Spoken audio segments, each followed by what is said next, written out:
I'm sorry, I just wanted to invite everybody to join us. We are beginning the session. So we're beginning one. Okay, thank you very much. I think we can start. Okay. 1 minute, just on stage, show up over there.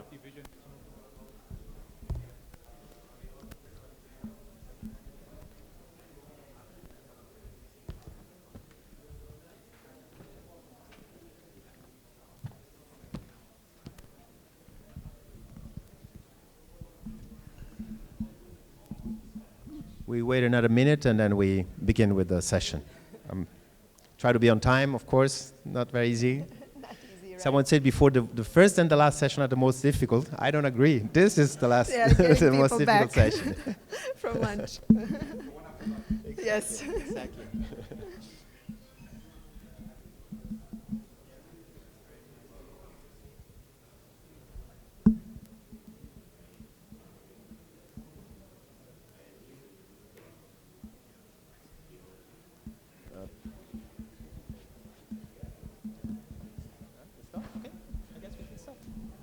So welcome back, everyone. We are swiftly moving to the next session of today, titled The Potential of Utility-Scale Battery Energy Storage in Saudi Arabia. We are very excited about this session and the topic and general developments in this field here, Emiliano. Yeah, actually, we are very excited for what we are seeing in Saudi Arabia in terms of the storage business. We're seeing big projects, big tenders, and NEOM. So they're all great developments, but I'm quite sure there are little or big challenges behind all of them, maybe. That's what we're trying to find out today. That's right. That's what we're going to discuss in later panel. So my name is Maria Maish. I'm Energy Storage News Director at PE Magazine. And joining me in the moderation of this session is our News Director, Emiliano Bellini.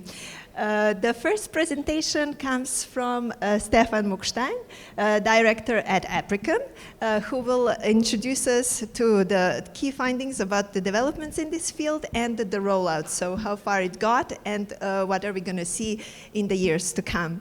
Stefan, the stage is yours. Please take it away. Thank you very much. Is this working? Yeah. Sounds. I hope you all had your espressos and your coffees and you're not too sleepy. That's good. So, as mentioned, I'm a director from Apricum. I tend to be sort of glass half empty. I tend to be a pessimist. And I've also always been rather pessimistic about renewable, even though I work in the renewable space.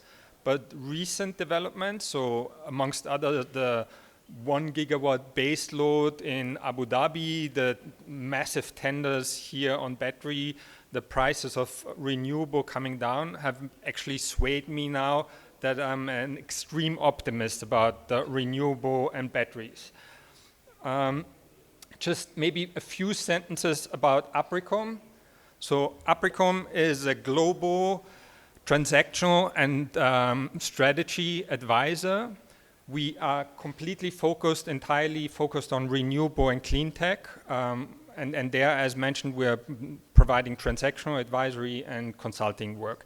The core markets that we focus on are Europe and the Middle East and North Africa, but we also cover other geographies. A couple of the points that I'm going to mention here have been already mentioned by previous speakers. So Saudi is targeting 50% renewable by 2030, which is very ambitious, significant carbon emission reductions. On the renewable that they are targeting, the official communication right now, to my understanding from the Ministry of Energy, is still around 60 gigawatts, but they are talking in the media unofficially already about 130 gigawatts. Interestingly, currently the deployed capacity is just above 6 gigawatts. So it's relatively small, which is also interesting why so much battery at this early stage. Frequently you're seeing in markets that have a lot more renewable, like in Germany, they have already a lot more renewable as a share of the overall mix, that they are adding more and more battery. But here, It's coming much more early. And part of that reason is that actually the electricity grid in the summer, when there's peak load, is very close also to its capacity limit. But that's only a few hours throughout the year, and they're able to use also the batteries to move demand and shift sort of the electricity throughout the day. So that's one reason why there's so much battery coming on so early on. As well, there are the mini grids, like the Red Sea development and other giga projects that are mini grids. Then the other reasons are the ones that are also in traditional markets, so avoiding curtailment, so when there's an excess of renewable energy, and as there's a lot of renewable energy coming on very soon, for that reasons, also providing additional grid stability and achieving these fast ramp up of renewables.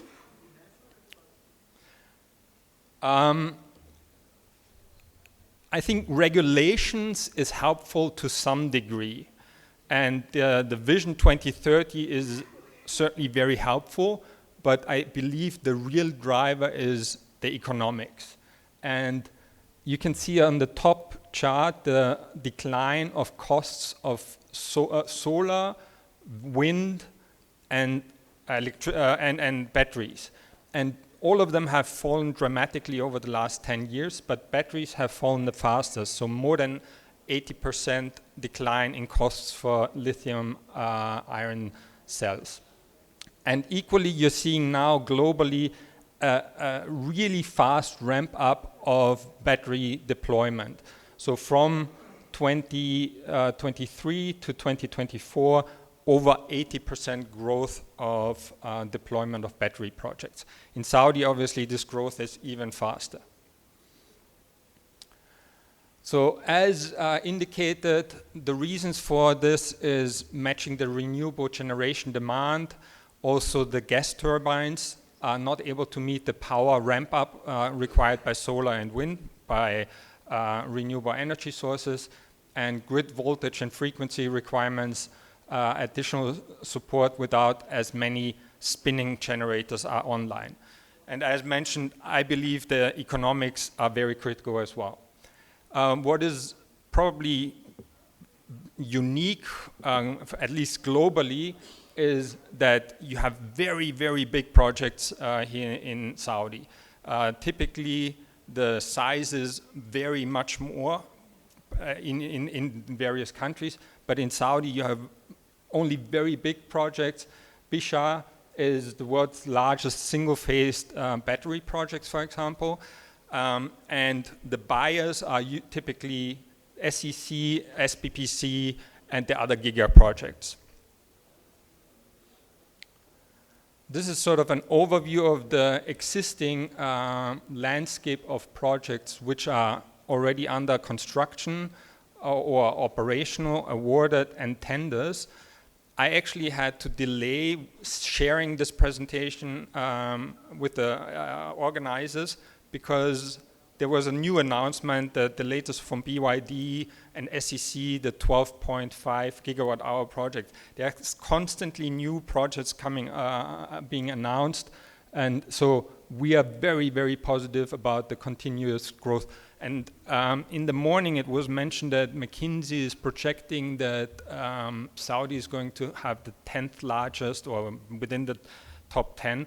We believe that they are rather going to be within the top 5 or top 3. So actually, we believe that Saudi is going to have potentially the 3rd largest battery utility market in a couple of years. So there's China, US, and Germany currently, but we believe that Saudi will overtake potentially Germany as the largest battery utility market.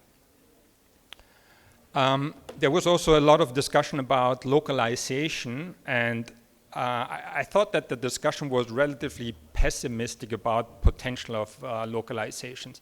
Yet when we spoke about the awards, there were a number of awards about companies that are localizing, mainly on the PV side. And I'm also aware, and with Apricom, we've helped companies localize manufacturing in Saudi for the solar value chain, for the wind value chain, and now there's a lot of discussions about battery localizations. So this is in the MENA region. So for example, there are discussions about refining in Morocco. There are discussions about manufacturing of solar components in Saudi. I know that the UAE equally is having these discussions.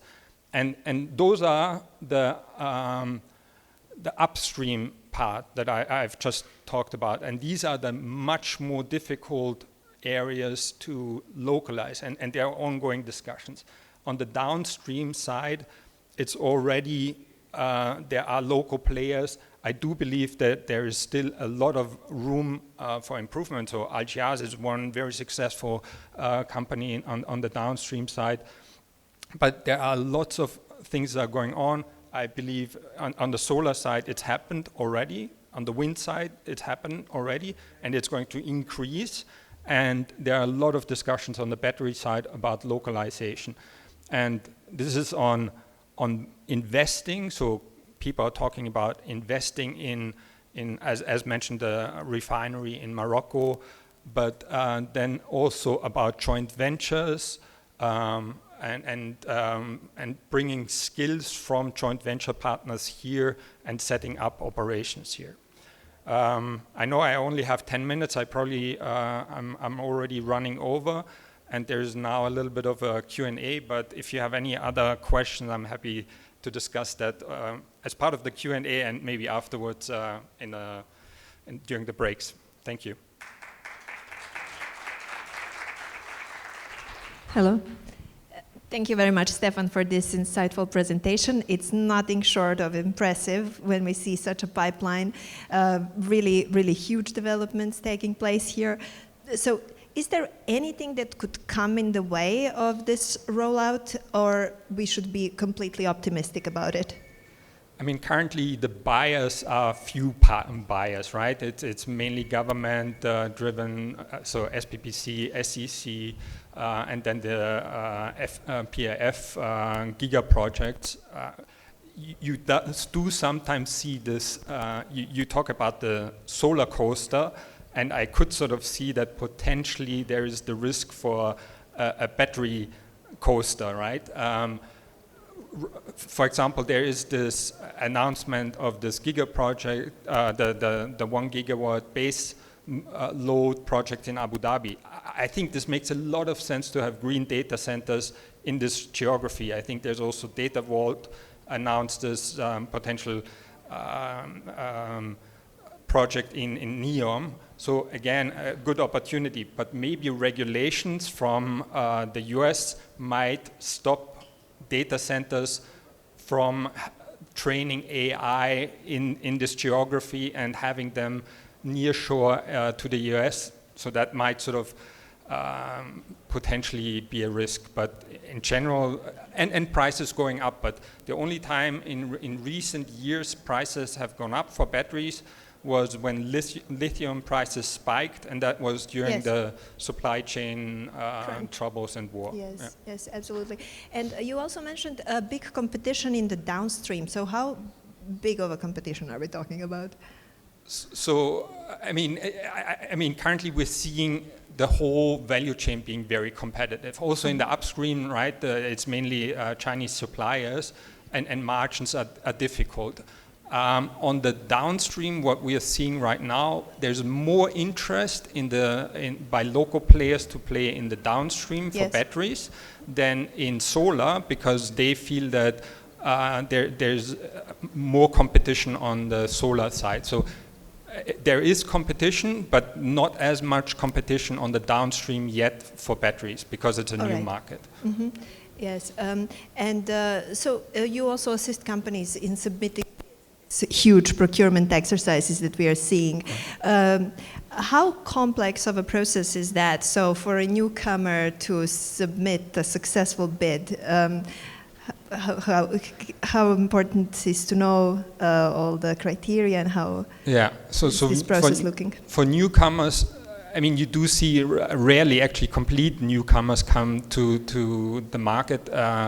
Usually what we see now is consortiums, right? So if companies that are relatively new to the market, they want to build consortiums with established players and get sort of experience, and then maybe the second or third time around, they are then the lead bidders. Also, the advisors typically supporting these consortiums or these bidders. So you have legal advisors, financial advisors, technical advisors, and especially on the battery one, again, this is relatively new, so the companies would use more advisory services than for more commoditized bids. Yeah. Yes, absolutely. Thanks so much, Stefan. We are moving now. I think we have a little token of appreciation for all our speakers. Emiliano? Oh, yeah. Yes. Maybe Diana, you can help us with this? Yes. Thank you very much. Wow, it was an impressive pipeline. Yes, indeed. I agree with you. It's and it's I mean, the impressive. third biggest market in the world, this is really going to steal some headlines in the years ahead. I'm sure we will be reporting about it a lot. And as you say, this is coming so fast. It's incredible. So fast. Never seen this before. So it's Or elsewhere in the world. That's why we're so excited. Yeah. So, Diana.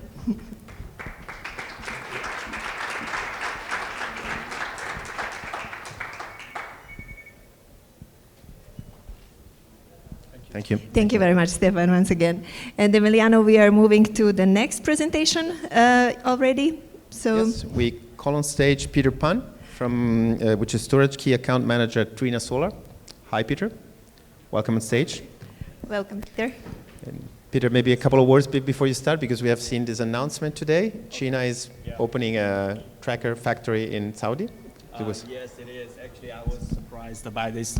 Actually, I was surprised by this information as well. Actually, I can imagine that. Yeah, but I it's guess quite a everybody was big news. surprised. And also, when we had a lunch, like quite a lot of friends comes.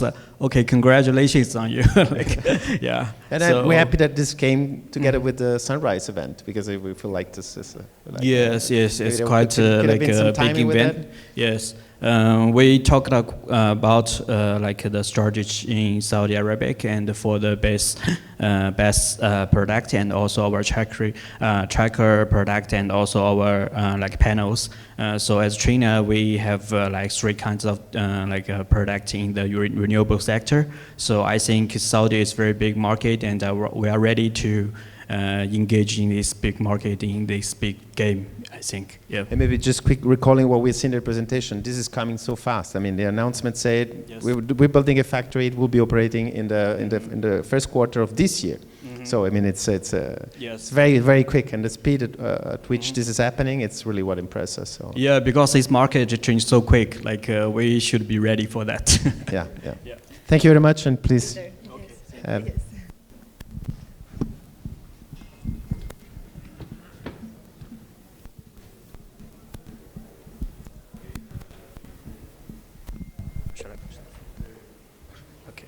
Okay, ladies and gentlemen, it's very honor for me to have this presentation here.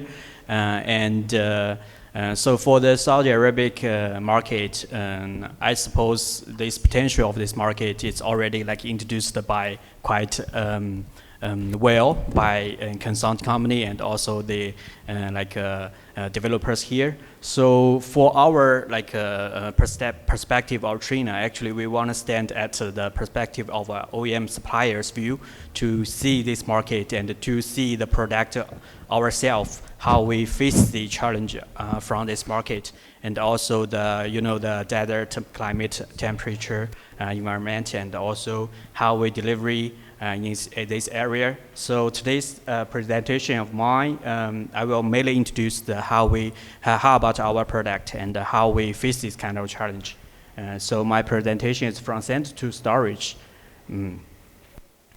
So at our perspective, actually, the market by 2025 is still expected to fully transition to 300 ampere hours battery cell, which actually we are already produce our own Trina 314 ampere hours battery cell and become the most mature and sustainable solution. But also we are looking forward for more big capacity of the battery cell. And fortunately, China have our own battery cell production facility. So we are also on that process. And we will release like a new technology at the right time for this market.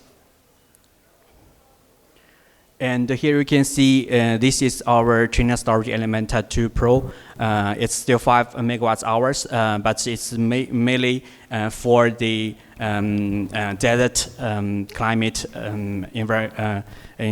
area. The operation temperature is from minus 30 to 55 degree, which can perfectly suitable for the environmental here, and also the crushing degree. The production level is suitable for the sandy area.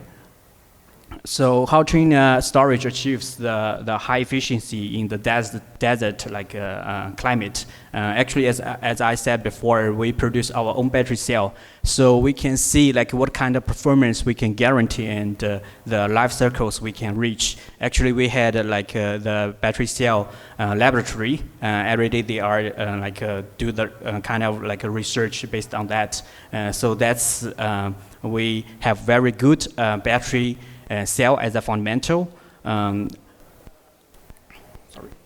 And also we do quite like a research about the thermal temperature control, which we can control the temperature between different battery pack is below 2.5 degree, which will keep the battery system more efficiency.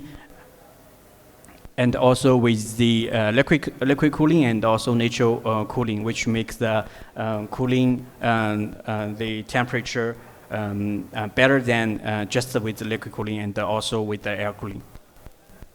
So for the safety issue, how we ensure our safety under this desert climate with a very high temperature, actually we do quite like a test about our own battery in our laboratory. Like each test, it meets the requirements from the IEC standard and also US standard.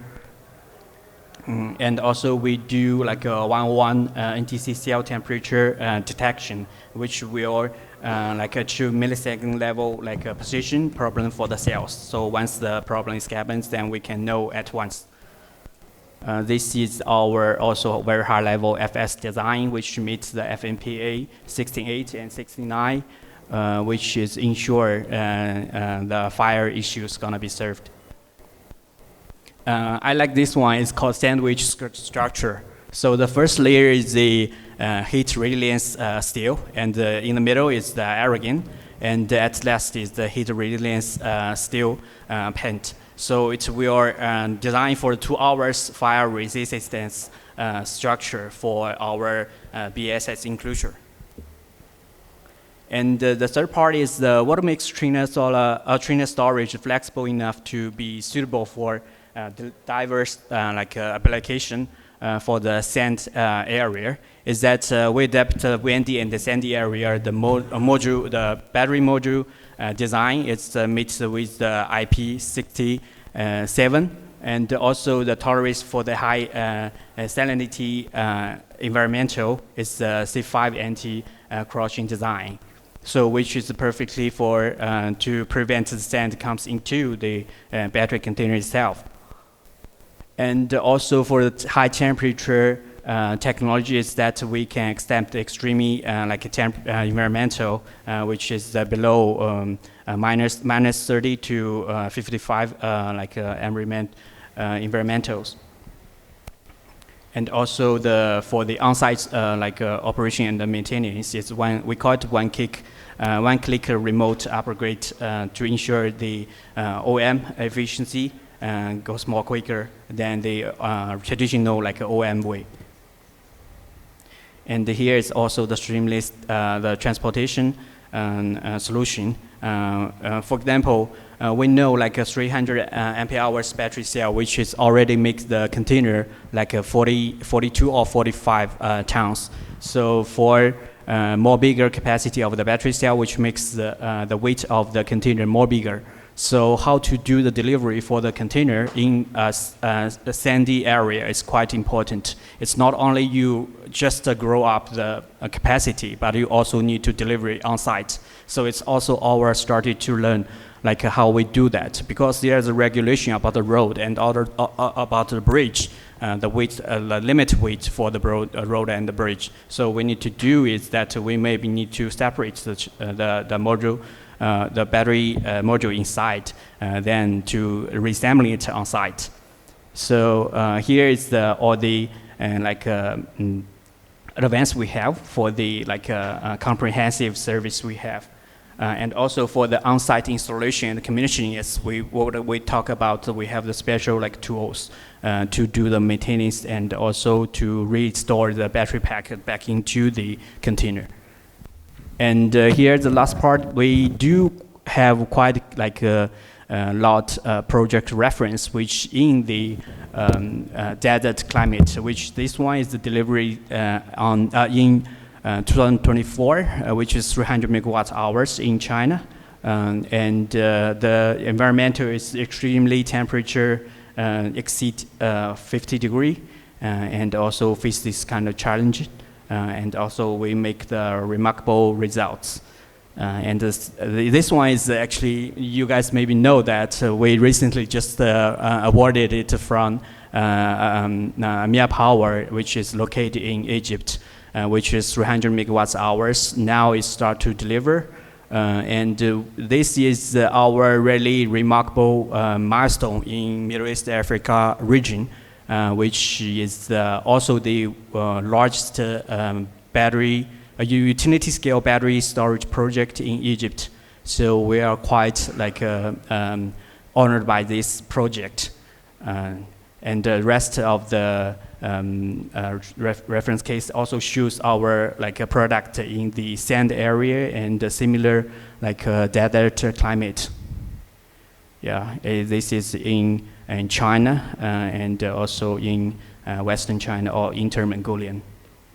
So that's all my presentation, and I think this is from the OEM view, OEM perspective, see what's the challenge in this market. And just before this presentation, I have a talk with a few gentlemen, and they said, okay, now Saudi is with very big capacity with the PV, and what's next for this PV? So after this project connected to the grid, so what's next for this kind of capacity when you produce by PV? So I think we need a big power bank for that. Okay. Thank you, Peter. Thank you very much. We have some little questions before you leave the stage. I mean, we've seen interesting values in this presentation. One of this is the zero degradation in the first year, yes, which is impressive, of course. And maybe you can tell us something about this achievement.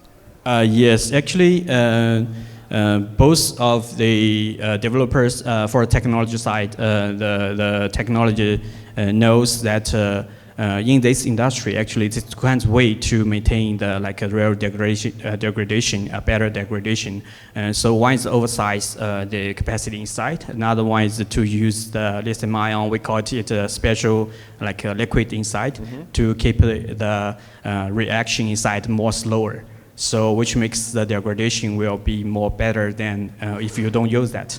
So the temperature also is a big factor to influence the degradation. So that's why I talk about our thermal management system to keep the temperature difference between each cell is below 2.5 degree. So what's the other interesting? The other one is so also. let's say Trina opted for the second solution, not the first one, not oversizing. This a little bit different with the first one, yes. And another thing, this life cycle is expected to be 15,000 cycles. How much, when it translated to years, how much is that? Actually, normally we will guarantee 20 years, up to 20 years. So it depends what kind of requirements from this market is that SIPs now they are quite interesting in 25 years or something like that. So we will see the specific requirements and we can meet that to adjust our solution and oversize the capacity or something like that. Yeah. Sorry. Yeah, and one more question, Peter. So what was also interesting is this 2-hour sandwich structure that you also mentioned.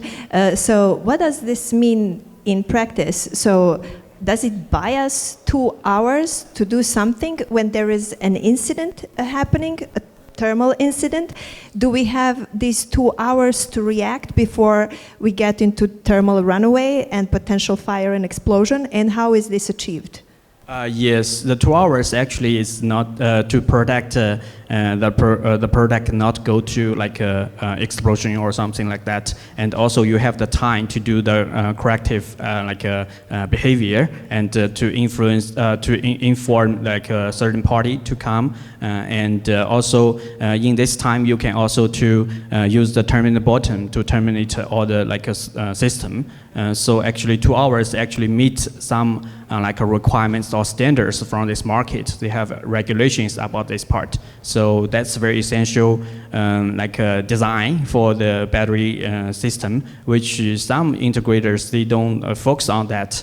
So China actually looks at this kind of requirements, then we instead to have this kind of design. Yeah.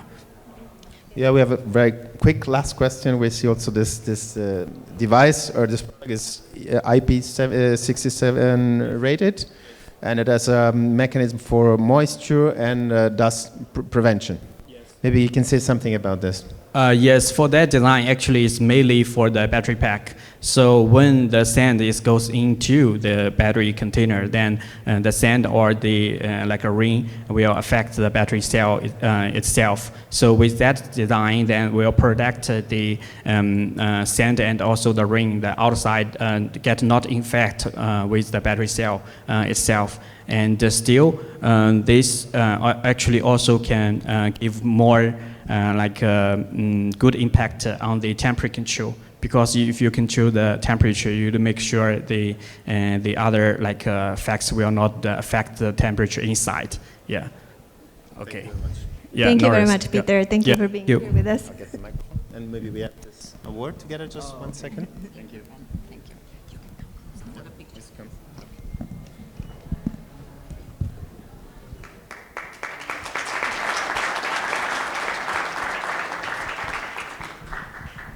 Thank you. Thank you for joining Thank us. you. And yes, now Maria, we yes, have to so wait that we set up the, let's say, the stage for the next panel. Yes, but I think we already have some interesting takeaways, and also what Peter mentioned, assembly on the site because of the logistic issues. This is also something that is being discussed in Europe, where many roads, we have many tiny roads where these very big several-ton trailers cannot go over with a very big system on it. And we have the battery cells increasing capacity all the time, getting heavier. The systems are getting heavier. So what Peter just mentioned, also assembly on site, which is actually returning to the beginnings as it was done in the early days of the industry. So, but nowadays it's mostly like a container being delivered on site, but with this on-site assembly, I guess there will be some more topics to discuss in future. Okay. I think you just need to be on front. Yes. I think we can start slowly. Maybe we just wait the last 2 chairs, right. 3 No chairs problem. that we need, and then we start calling the speakers.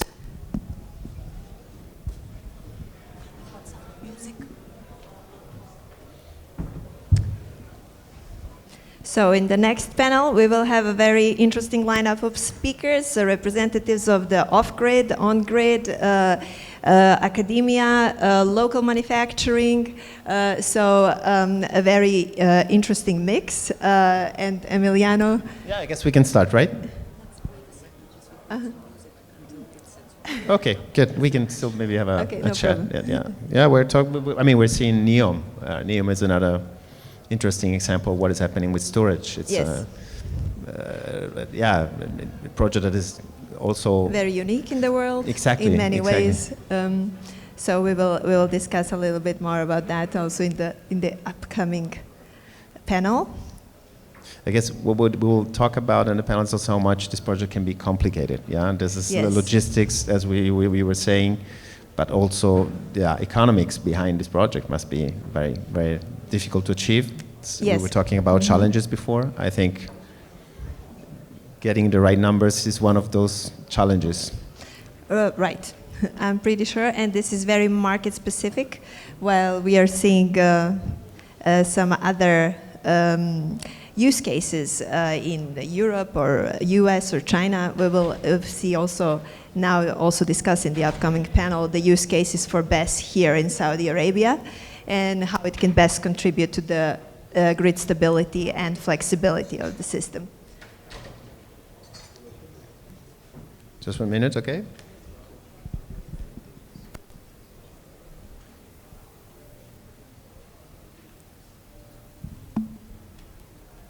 Yeah, maybe can anticipate some of the topics. We're going to talk about manufacturing of batteries in Saudi, although a bit other part. And yeah, also kind of technology challenges that are behind this. Prices, of course, are another important variable. And we're seeing how much prices went down in the last years and how much they went down in the last 2 years. That was impressive. Exactly, yes. That was the biggest drop ever, which made this possible, which made Yes. this huge pipeline we're seeing possible. Yes, exactly also how Stefan pointed it out. It's also the economics, the price that is driving the market. It's not only the need, but the need is there already. And it will be even bigger as we go further and the renewables continue their rollout. So, I guess, Emiliano, yeah, we can could move you forward please- with presenting the speakers. We have Ahmed Elbaz, which is BESS project manager at Al Ghihaz. I hope I pronounce it correctly. It's good. We have Guy Olivier Nongan Java, which is assistant professor at King Fahd University of Petroleum and Minerals here in Saudi. Hi, Guy, good to have you here. We have Omar Al-Sulaiman, which is the CEO of Neovolt, which is a battery manufacturer in Saudi Arabia. And then we have Hamza Al-Smadi, technical manager MENA at Jinko Solar. Hi, Hamza. Happy to have you here. And we have Pierre-Louis Raust, which is responsible for BESS and solar deployment at NEOM. Hi, Pierre. Pierre-Louis is better, right? Pierre, very short. Okay, good. Let's go for Pierre.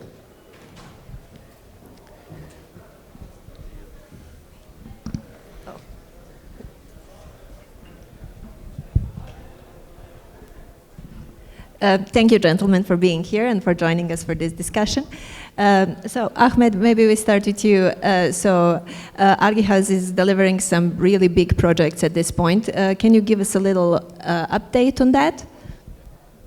Yes, sure. We are delivering the 3 big projects in the southern region of Saudi. In Bisha, we have Bisha as an O&M, and we are the EPC for Khamis Mashit, Jizan, Najran, each of a capacity of 5 megawatt and 2,000 megawatt hour. And we are cooperating with SunGrow, so we are developing the whole solution. SunGrow is not a joint venture. SunGrow is our supplier, and we develop the AC side and the DC side. And I'm responsible for mainly the DC side. I moved to Saudi 6 months ago, only for these projects. And first time when I heard about them, you know, in Germany, and you hear 8 gigawatt hour, I thought, no, it's a pipeline. No, no one does this. But actually, it's a reality, and the market in Saudi is like booming. And we were just discussing before this session, and you know, in Germany, we will say the Saudi are doers. So do it, and they do it, and they are achieving fantastic progress. I'm very, very impressed with the development in the battery storage market here. Yes, and it looks really fantastic how things are developing here, but it can't be all plain sailing. So what are the key challenges that you're encountering in the field in your business at this point? Okay, there are some challenges that I will say Saudi has in common with, these are, you know, the best challenges and some challenges relating to Saudi. In the BESS project, I perceive a BESS project is like a symphony. You know, you have an electron stored in the anode, and you need to bring it to the cathode, and you have the BCES and the EMS and the AC side until you have it. You have your electron going the very nice sine wave in the grid. So to find people who are capable of understanding this music and you know, playing this music, creating this symphony, it's very, very challenging. And this is something the BESS industry lacks all over. And this is also a real problem here in Saudi. Saudi specific, I will say you have technical problems, engineering, as we were talking yesterday, what you can measure, you can engineer, and you can find a solution to it. And Saudi are very innovative, and the BESS industry itself, it's very innovative. I think a very big challenge here in Saudi, it's a new technology. And in every new technology, you know, it comes with some resistance to change, resistance to commit. I have seen this not a very big problem in Saudi, but in Saudi, the standard for batteries, you know, BESS projects, when you talk about the standard, there is no, you know, international standard for batteries are dangerous goods, so they are chemicals, so you have to comply with this. We use the same batteries from the cars, so we are obliged to follow the car hard regulation. Batteries are electricity, so you obey the electrical code, and you have also construction project, so you obey the construction law in Saudi. And sometimes there is some differences between all of these codes. Yeah. And you need to prioritize what is most important or what makes sense. You have a use case for BESS, which is very much different than the use case for batteries in cars. So I hope one day, soon enough, we will have international code for battery energy storage system. This will be very, very push for the industry, not only in Saudi, but everywhere. And also you have an extreme weather, you have also big country. You know, for me to move from one project to another project, it takes me hours. Like I lose a day. So I decide to travel in the night. I reach the next project a little bit tired. So these are, you know, challenges we have. But everything is affordable, and I hope that Saudi Arabia will have a very big and very strong battery energy storage profile. Yes, thanks. So there is this talent gap. How is academia working to close it? Okay. Thank you so much. I'm very glad to be here. So the talent gap is really a question to academia. But it's also a question to industry, and I will elaborate on that. Well, one of the things we have to realize is that the BESS, industry has grown so fast. Okay, so it will be really a stretch to say that we were already ready. Okay, however, we have a lot going on battery research at the cell level, but we're also thinking about more important solutions like prototypes and things that will address the problem of the industry. So we have at KFUPM, for example, we have research on aqueous batteries. We have research on redox flow batteries. In those technologies, we think they are not on the market yet, okay, but they will they will help address important challenges in the BESS area. For example, if we talk about redox flow batteries, they are known to be highly scalable, both in terms of power and energy density. Aqueous batteries are supposed to be really safe. They don't suffer from the challenge of supply chain challenge. We're not using very critical material. We're using things like aluminum that is really everywhere. So our students are ready in that respect, that they kind of exposed to those technologies. But however, when you talk about great integration of these solutions, of these technologies, it requires additional skills, right? We have to remember that this whole energy storage area was dominated by e-mobility necessities, batteries for electric vehicles. But now we're seeing the BESS area really taking a big part of the pie. And so our graduates have to kind of be prepared for that. What we are doing is, first of all, really making sure that our students can move laterally in a variety of industry. It's very important. So we want critical thinkers, Okay, we definitely want people that have expertise in the battery area, but since everything is evolving so fast, we want students that are really critical thinker that can adapt in new environments easily. And that's really important when it comes to talent gap. We don't have to think that the talents are gonna just come from somebody that has the best label in his degree. That doesn't have to happen. It doesn't have to be like that. We want people that are able to solve problems, right? To solve challenges, to innovate. And as long as academia is doing that and we're trying to do that, we think we can provide a response to that talent gap. But as I was saying earlier, we do need the input from the industry. We need to collaborate strongly with industry. They are the real players on the ground. They know the challenges, they know the problems, and we cannot just function in vacuum. But at KFUPM, we are really doing that already. We're reaching out to the industry to know what are the challenges they want to address and try to anticipate on those. But again, I have to say that sometimes the field is moving so fast, and that requires really a very fast reaction from academia, and that's something which is work in progress. But yeah, that's also a very important message, Guy. Thanks for that. You said we need to talk to the industry, and the industry is here. Right now we have Omar, which is, represents a manufacturer based in Riyadh, so maybe we could tell us more about the products you're manufacturing there, and if you have these problems of skilled labor, which is a problem which is not only in Saudi, but it's in the whole world, especially for this technology. Sure. And maybe you can tell us if it's having a factory here doesn't mean necessarily you don't have to compete, right? I mean, actually, this is still a very competitive environment. And yes, thank you very much for having me. Just a small correction. Actually, we're not going into manufacturing at the moment, but we are doing some assemblies. But of course, the idea is to go into full automated production line in order to, we are seeing the demand in Saudi Arabia. And this is the challenges that we're seeing in the market are exactly the reasons why it's taking some time in order to reach that full manufacturing, so the full capacity. I see it as a main challenge, and I link it to my colleague Guy, what he said, actually the skills. We really need labor skills in the country, in Saudi Arabia, rather than just attracting skills from outside. In the beginning, you need that, foreign skills.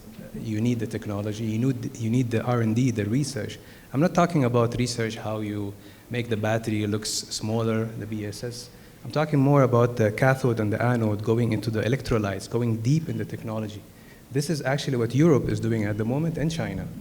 And then, sorry, attracting talents can be really difficult because all of these countries are trying to keep their talents because they don't have one. So I mean, it's a global competition on skilled labor, and so I guess maybe educating people here, maybe the right this solution. is actually what Saudi Arabia is doing. It's actually motivating us as people in the industry to collaborate with people in university with, of course, unlimited support from the government in order to create the talent in Saudi Arabia. And in this case, we can keep the talent for the country, for the manufacturing here. So yes, we are going in this direction to manufacture as NeoVolt. It's a Saudi company, 100% Saudi company, so we don't have any, we have of course collaborations, but we would like to have our Saudi brand since we are creating the talents, as I said, and you have everything needed. I mean, you heard about this, the new announcement about Saudi Aramco is doing with Ma'aden in order to produce lithium. This is number one, commercial lithium. And then definitely we're going into cell manufacturing as a next step.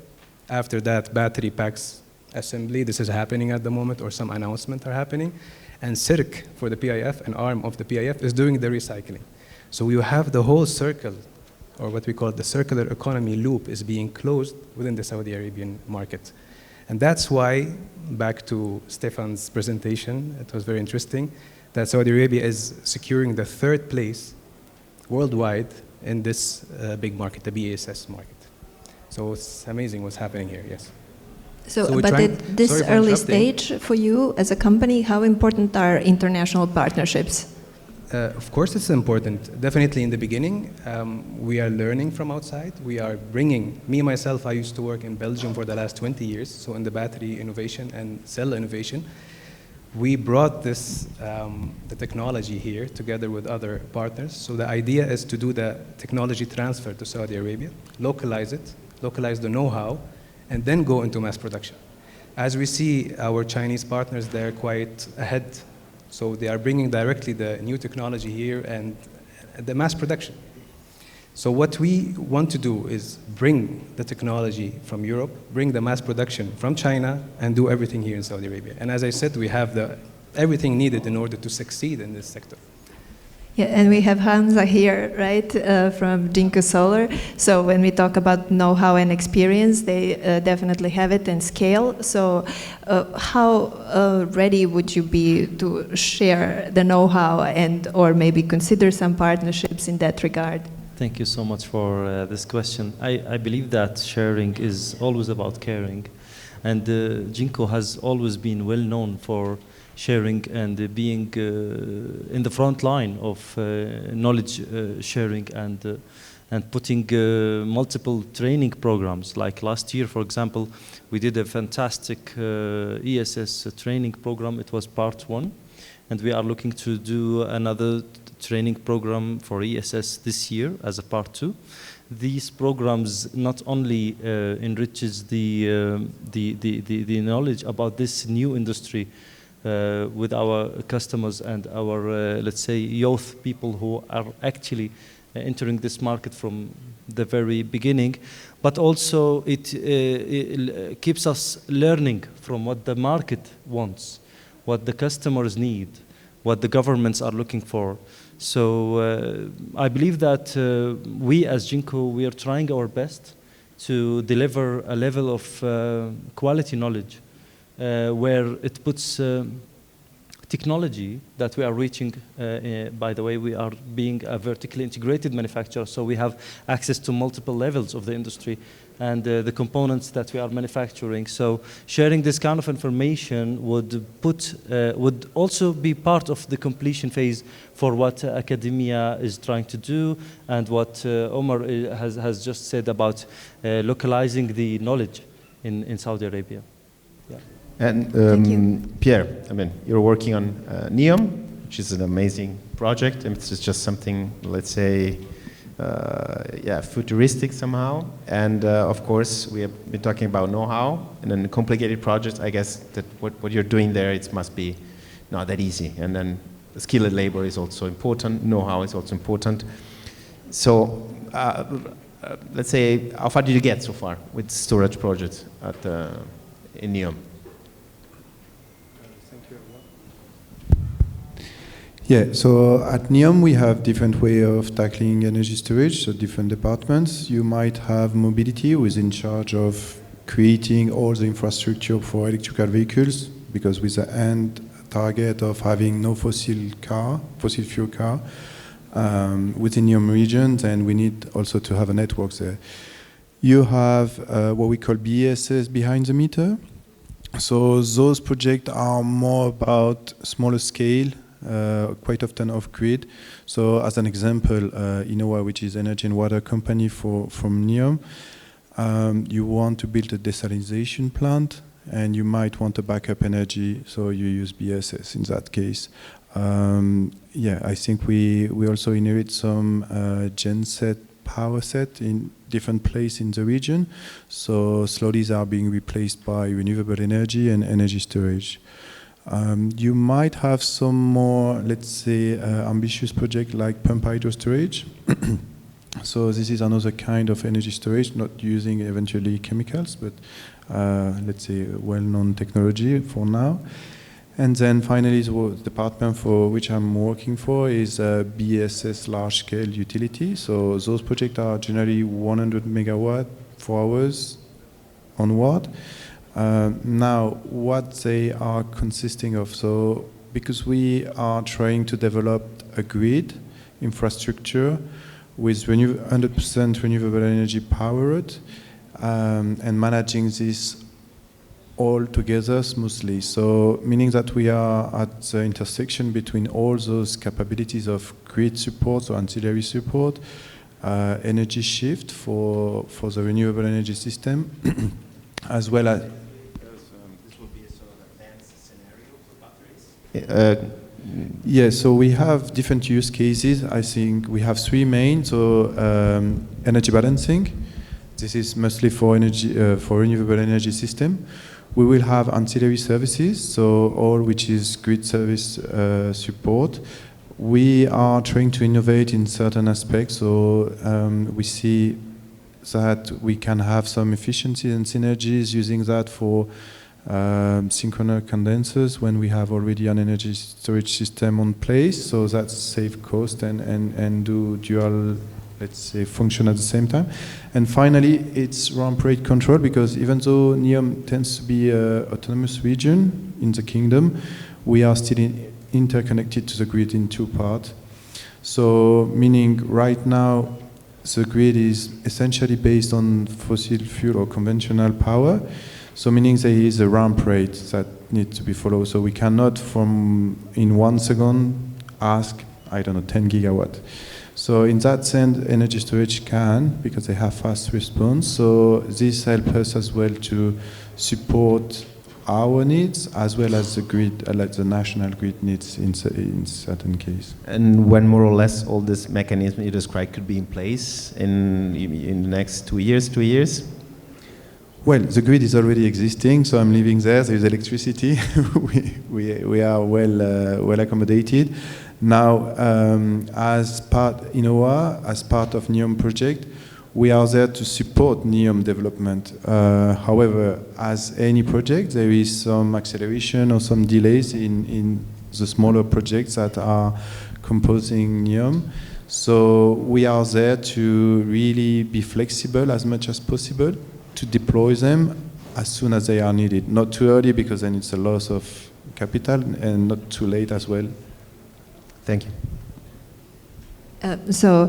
Yeah, we heard Pierre talking about some of the BESS applications in this off-grid segment as well. Ahmed, what are the key applications for the on-grid projects here in Saudi Arabia? Okay, I wanted to talk about the grid. This question was raised today morning, and the grid in Saudi is good, but how long it will be good? So the forecast from the International Energy Association is expecting that almost every country needs to double its grid capacity within 25 years. So can we do it the old way? Straightforward answer, no. And we have to admit that the electrical light didn't come from the continuous improvement of candles. We need to do something different. And the change is very, very fundamental, because the philosophy upon which we build our electricity grids everywhere is that we control the generation and we don't control or, not really control the demand. Nobody tells you to switch on or off your AC conditioning. But whenever you switch it on, some things happen, many things happen in the grid, and one generator responds to this. And same when you switch it off. So let's imagine we have a renewable generation. The sun gives no guarantees that whenever you switch on your AC conditioning, you will have more sun or more wind. So the change is very, very fundamental. It's philosophy, the philosophy itself needs to change. So we must have batteries. And the good thing with batteries is that it's like the Swiss military knife. You can do everything with it. And this is also what we do. So we have a very big capacity. We are capable of do peak shaving. So we can charge night and discharge day during the peak. And we are doing also these projects in the southern region where the grid is not that strong or stable. We do frequency control, we do volt control, we do black start. We have a very challenging BTS, project technical specification, and they are asking for every application that BESS can do, and we do it. The batteries can do these projects. And think ahead, it is not only we need to double our capacity, we need to enhance the power quality we have in our grids. We will have data centers that very high standard of power quality. We will have AI, we will have artificial intelligence, and we will have also green hydrogen. So how to make your green hydrogen grid-friendly green hydrogen? This is also a challenge, and to co-op with all of these challenges, you need batteries, you need BESS projects, and this is what we are doing here. And Hamza, we're just talking about key applications, Yeah. you know, sophisticated services that must be provided, sophisticated technologies. Do you think that the current state of the art of the technology is good enough to provide this complex scenario? That's a very nice question. To be honest, the industry in the past 2 years has developed a lot.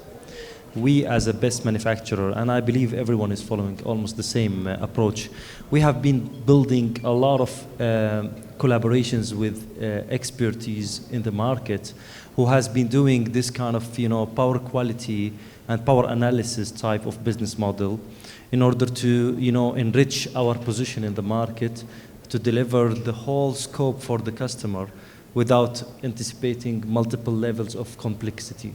Okay, so what is being done today is different than what was happening before 2 years.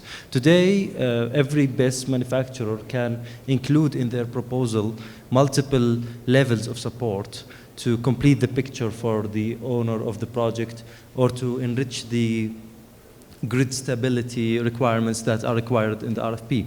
This is one part. Another part which we saw developing intensively, to be honest, is the RFP itself. When you look at proposals being shaped by customers, by developers, by owners, by utilities, 2-3 years ago, it was not close to what is happening today. Today we see more detailed approach for the RFP, more selected application scenarios for selected projects. So it's not only about having everything in one site, but it's about having what we need actually in this site. So this is how Jinko is trying to follow up with these kind of requirements by bringing the expertise, industry partners. It's not only Jinko. We believe that collaboration would complete the position of any company in the market because businesses has been doing their business for 20 years in power analysis and power quality. No company will ever be able to catch up with that in 2 years. So collaboration is the key towards a better success, I believe. Yeah, thank you. Thank you. Yeah, that's an important message. So give maybe a crystal ball question. So like we heard about some of the applications and in NEOM there will be totally different scenarios. BESS is a key piece of the puzzle, but will be doing something else than the on-grid projects, right? So how can we expect the electricity market to develop in the coming years and maybe expand on the use cases for BESS or not? So, thank you so much for that question. Yeah, I think this is a very important question for this industry because diversifying possible uses of BESS really speaks to how profitable this economy will be, right? So this technology will be. So in one of in a previous panel in the morning, the question of competition, low cost, that cost is consistently going down was there. And one of the panelists mentioned that this is definitely not a good news for if you're a developer, right? So I think this is really where kind of trying to drive home the idea that we will have to have people that will come out with really new solutions, new ways of using best technologies, maybe assist companies in using this technology maybe for peak shaving or try to minimize the cost of electricity by adopting some of this technology and customizing it to their needs. So I think with the right ecosystem, with the right environment in terms of talents, most of this, most of the applications will indeed find value on the market. But well, right now I think there is a lot of work to be done. Seriously, I think Ahmed has mentioned that several times that there is a real gap on the market on people just to run existing systems, not even to come out with new applications, right? So there's a lot of work to be done there. We have to acknowledge.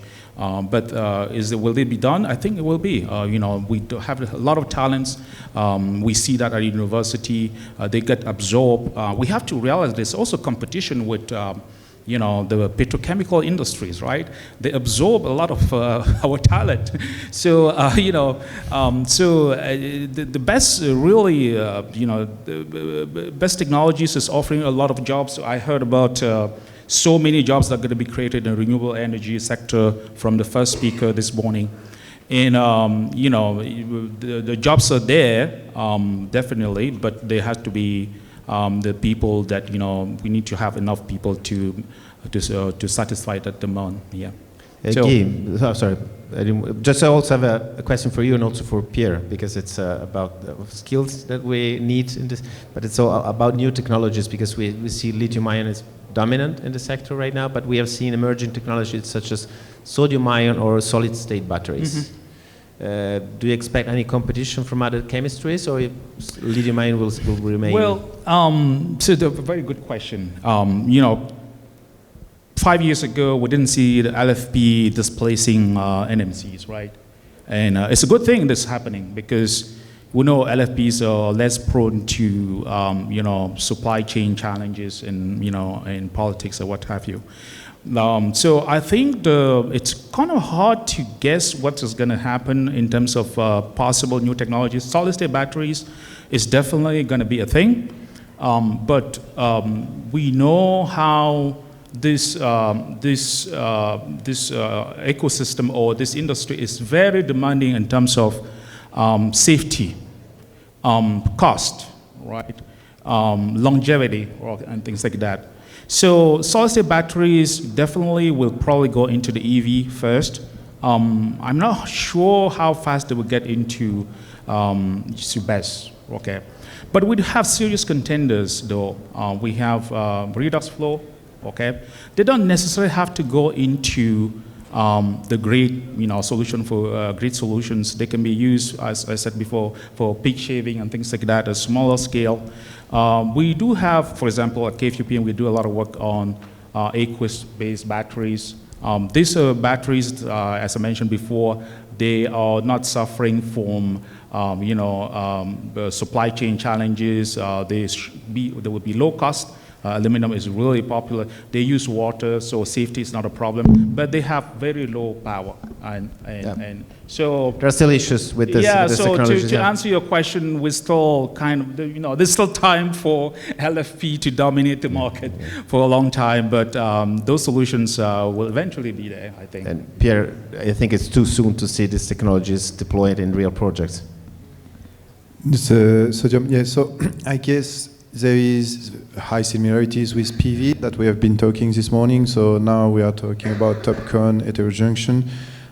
We have seen different technologies moving before reaching this stage. I think the same will happen for energy storage.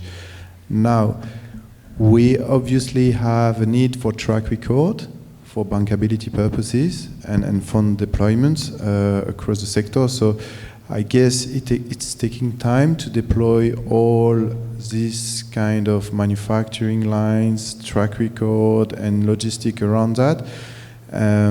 So when you have a technology being on place and very competitive, plus supported with another, I would say 70% of the LFP market is coming from electrical vehicle EVs.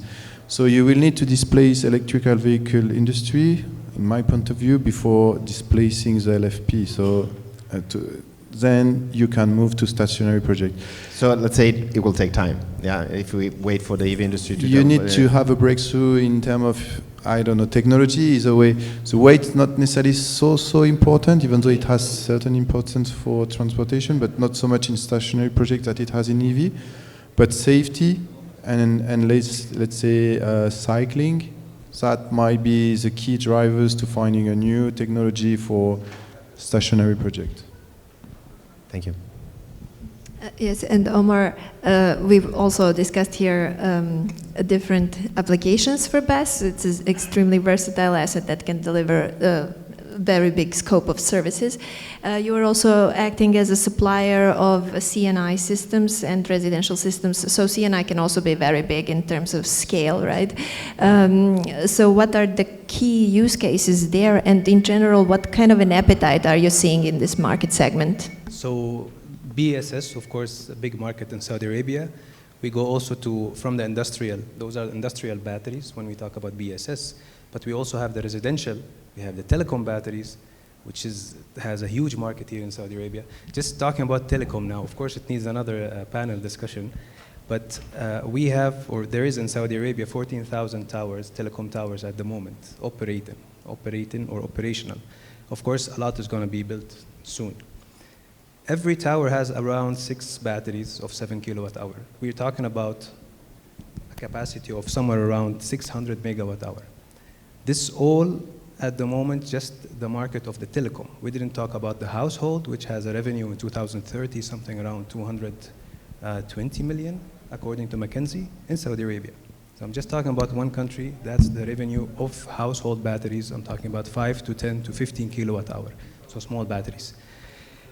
And then we go to the BESS, of course.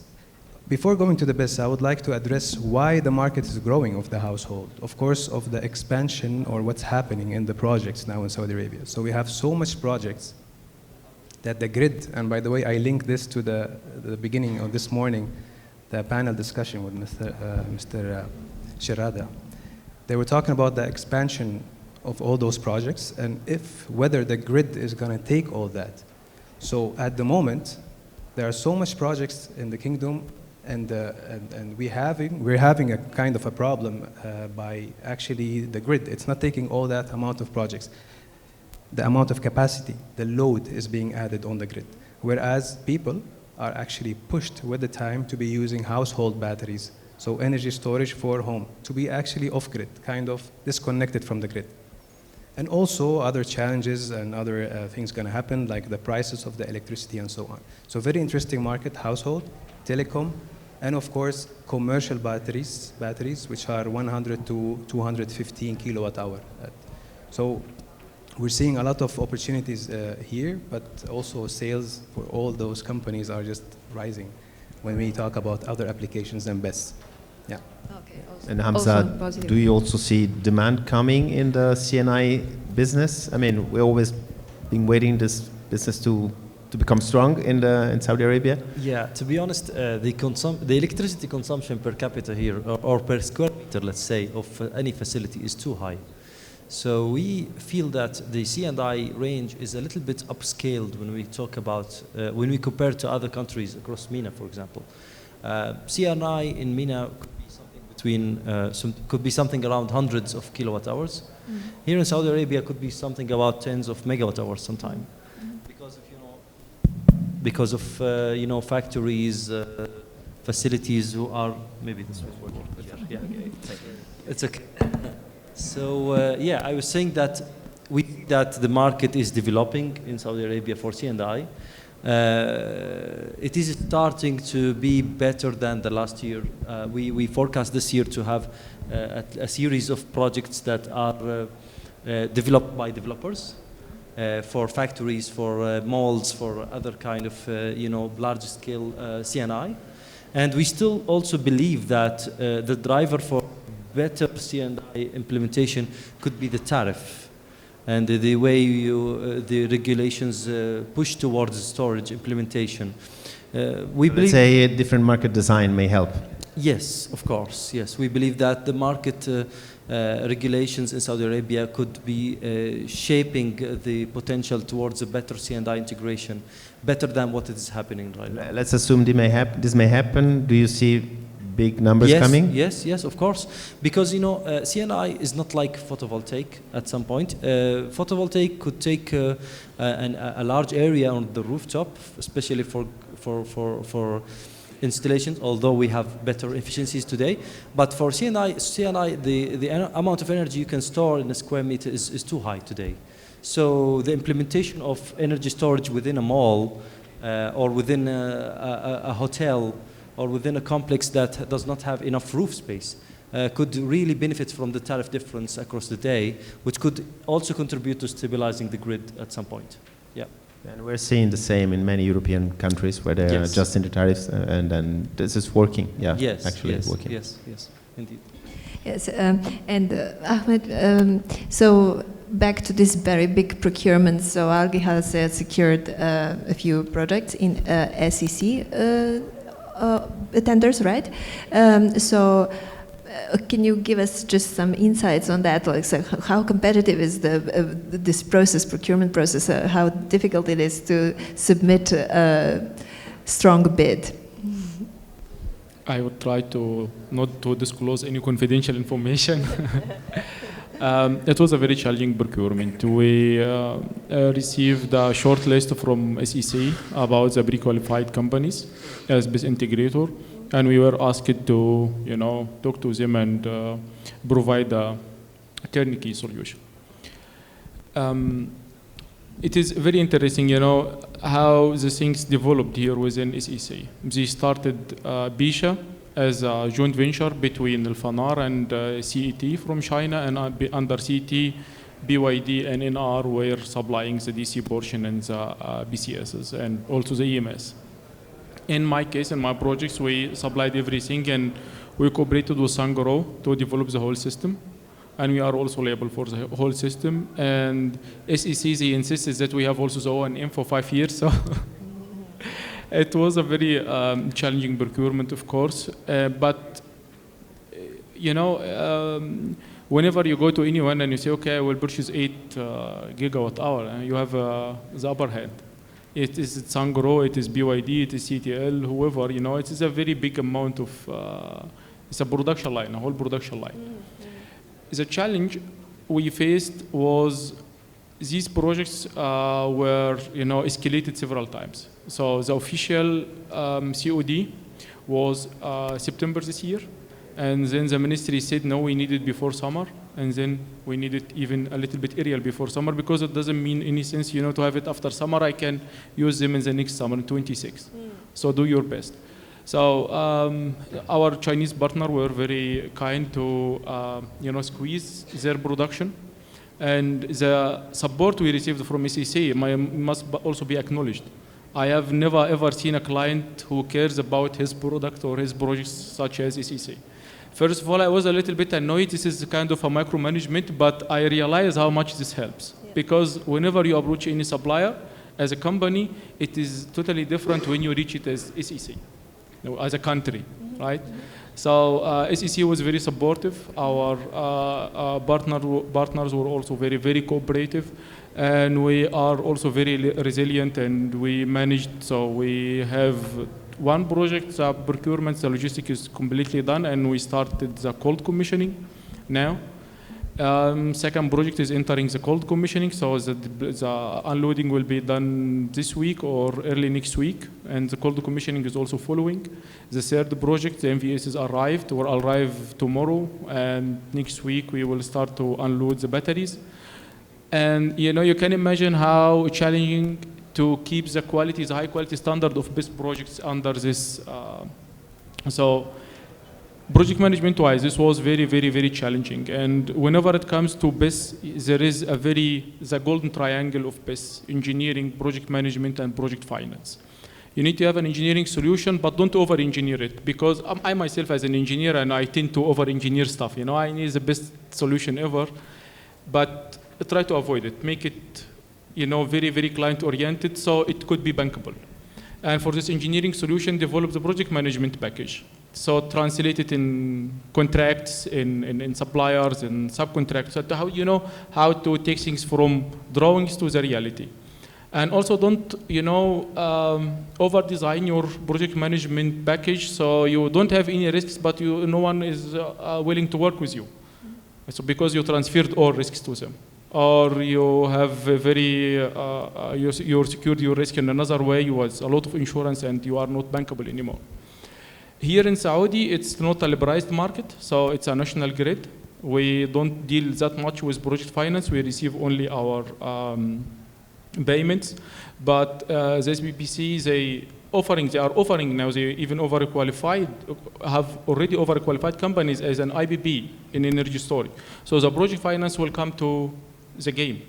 And the beauty is when you achieve the harmony between these three elements, engineering, project management, and project finance, this is, the fundamental to achieve project success after all. And we learned it in our projects, and I hope we will deliver in time and make our client SEC happy and thank them for all of their support. And we have also GCC as a partner. They are helping a lot with the great studies. Thank you. Yeah. Yeah, that's great to hear. And so for the off-grid applications, Pierre, also what Ahmed just talked about on-grid and how the economics look like. So how do economics for BESS projects in off-grid scenarios pan out? Well, at the end, when you're going off-grid, usually it's because you are remote place, so bringing infrastructure in this place will be prohibitive. So in that sense, economics works always better with energy storage or let's say such kind of solution. Right now, what we've been seeing, of course, until now we were deploying a lot of genset, DSL genset. But with constant evolution in the technology and the cost reduction of the energy storage, we are seeing solutions that are being provided with renewable energy system plus energy storage that are competitive compared to fossil fuel gensets. And Hamza, maybe another question for you. It's about, of course, we've seen many segments in this conversation. Which is for you the most dynamic? What do you expect the emerging segment will be in the next years? I mean, should we have some surprise? Because we had a lot of surprises here. So just should we discover maybe CNI or let's say other segment could be interesting? Yeah, we believe. You can get one. We believe that CNI is very promising.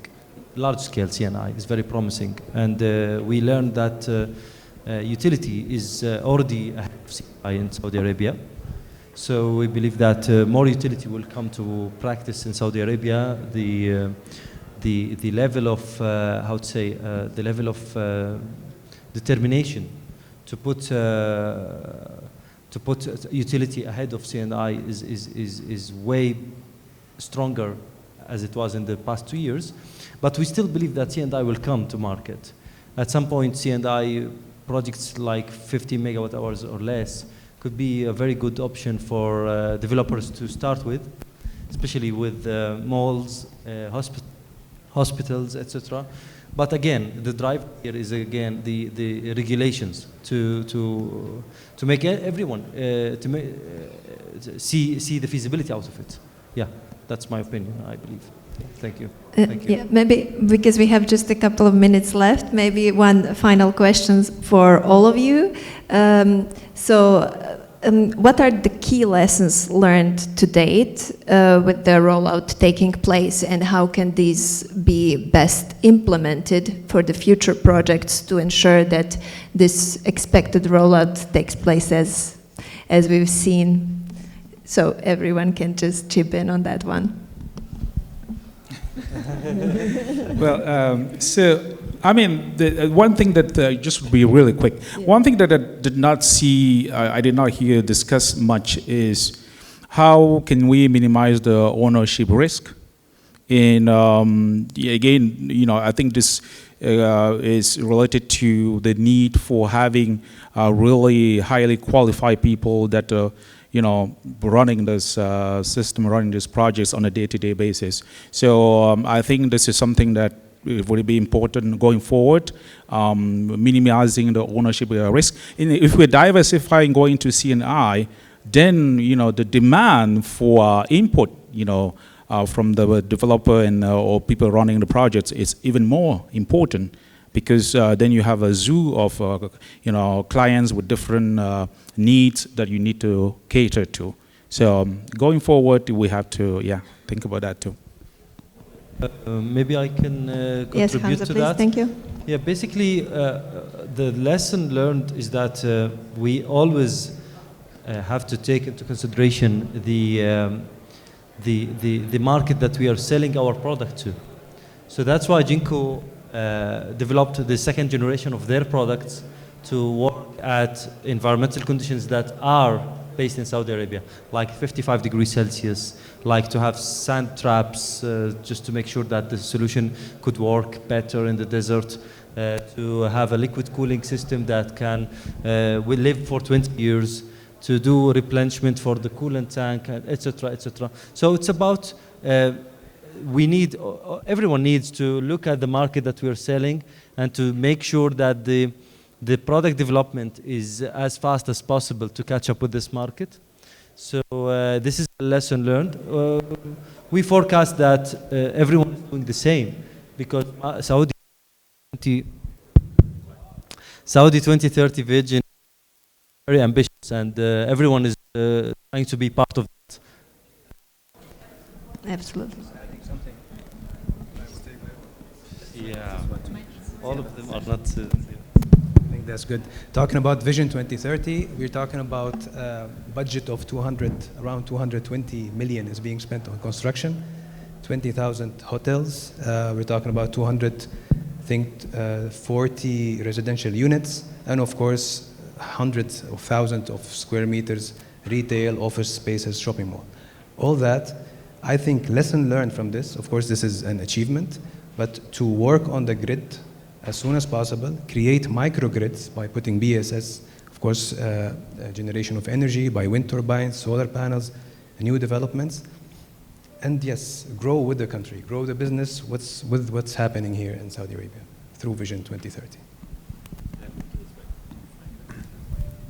For me, just let's say maybe a high-level mindset I have on lesson learned today.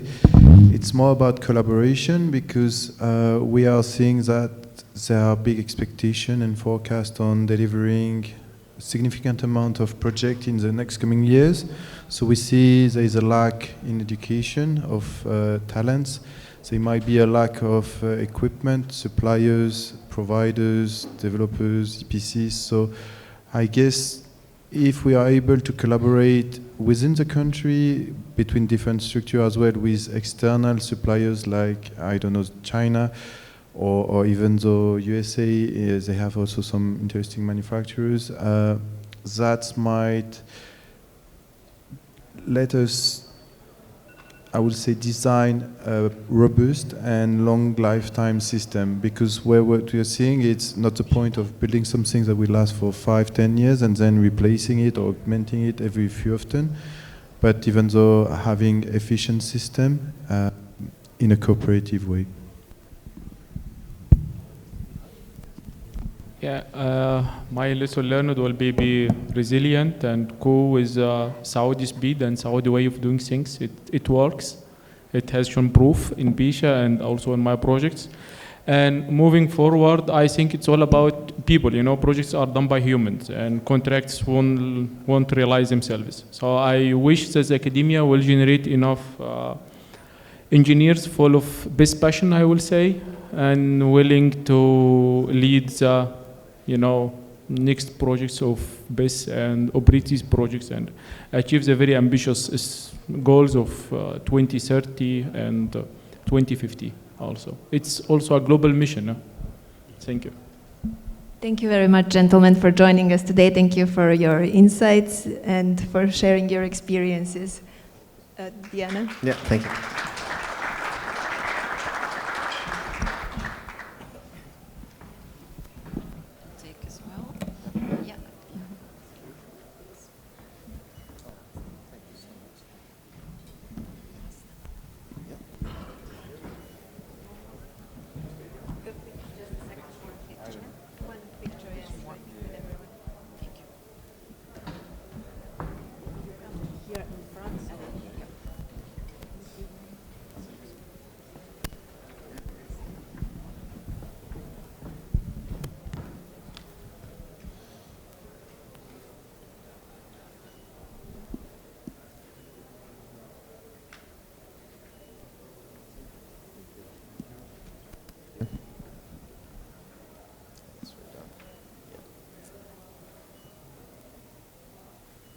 Thank you. Thank you so much. Thank you. Thank you very much. Wow, it was a very interesting conversation. Yes, and very I think insightful.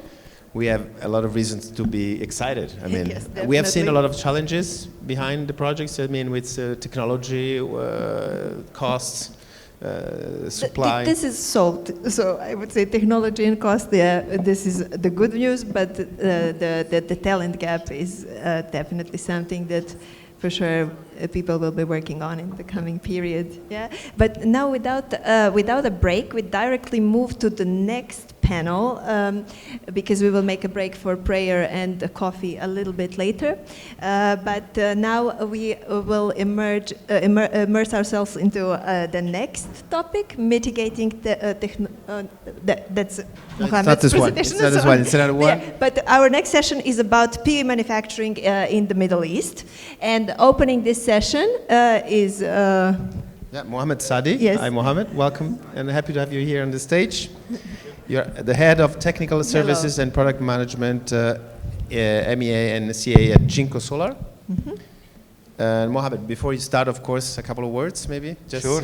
I mean, last year we were here.